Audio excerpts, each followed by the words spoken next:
या जुड़ने के लिए और इन तमाम जानकारियों के लिए भी।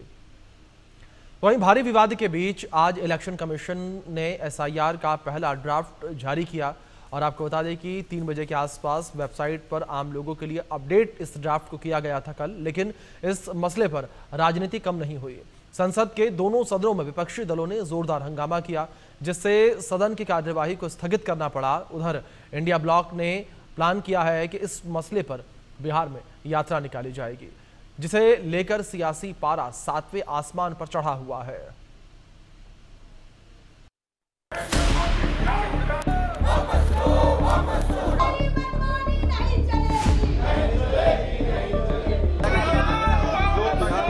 एसआईआर का पहला ड्राफ्ट जारी कर दिया गया, वेबसाइट पर अपलोड भी हो गया, लेकिन यही मसला यहीं पर खत्म नहीं हुआ है।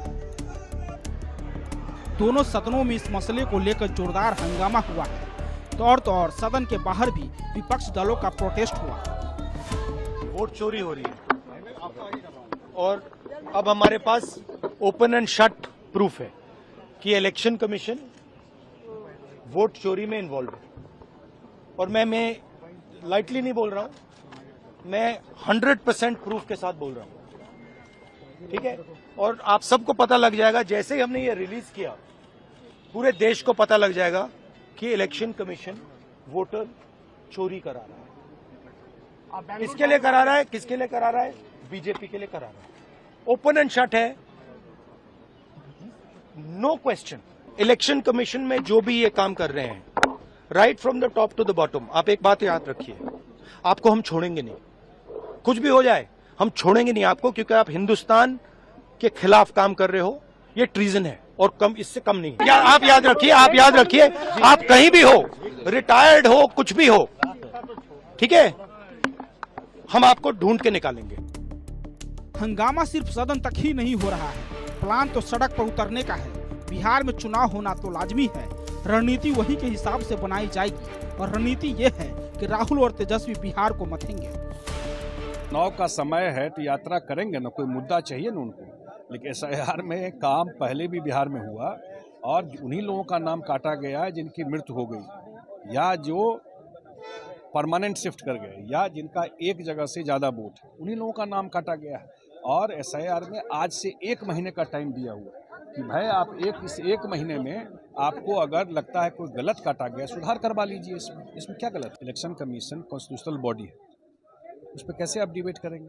इसके अलावा वो लोग जो मांग कर रहे हैं वो लोग खुद सुप्रीम कोर्ट गए हुए हैं। मैटर कोर्ट में सब जुडिस है, कोर्ट ने तो रोका नहीं अभी तक इस पर। जब मैटर कोर्ट में सब जुडिस है तो इंतजार कीजिए। बिहार में इंडिया ब्लॉक के इस प्लान पर राजनीति गरमाई हुई है। मुद्दा एसआईआर का उठाया जा रहा है और इसे बिहार के सियासी जमीन पर उतारा जाएगा तो सियासी गलियारे में सवाल उठेंगे।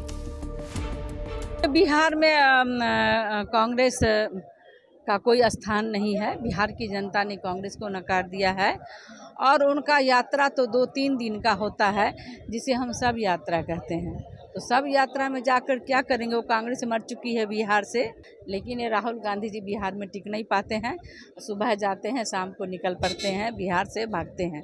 और मैं तेजस्वी यादव को कहना चाहूँगी कि बिहार की जनता ने एसआईआर को स्वीकार कर लिया है और उनके लिए एक शुभ संकेत है कि जो फर्जी वोटर्स हैं, जो रोहिंग्या, म्यांमार और बांग्लादेश के अवैध वोटर हैं, उनको हटाया जा रहा है। तेजस्वी यादव काश में वो मतलब कि अवरोधक बन रहे हैं, इससे कोई फर्क नहीं पड़ेगा। जो सरकार का काम है, जो चुनाव आयोग का काम है, वो निष्पक्ष रूप से कर रही है। राहुल गांधी की होने वाली यात्रा पर महात्मा गांधी की दांडी यात्रा महीनों चलती थी, लेकिन राहुल गांधी एक दिन भी बिहार में टिक नहीं पाते हैं।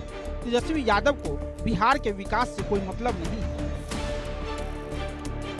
संसद में एसआईआर के मसले पर चर्चा के लिए कांग्रेस की तरफ से नोटिस भी दिया गया, लेकिन अब बात इससे आगे की हो गई है। कांग्रेस की अगुवाई में इसे सियासी हथियार बनाने की तैयारी चल रही है।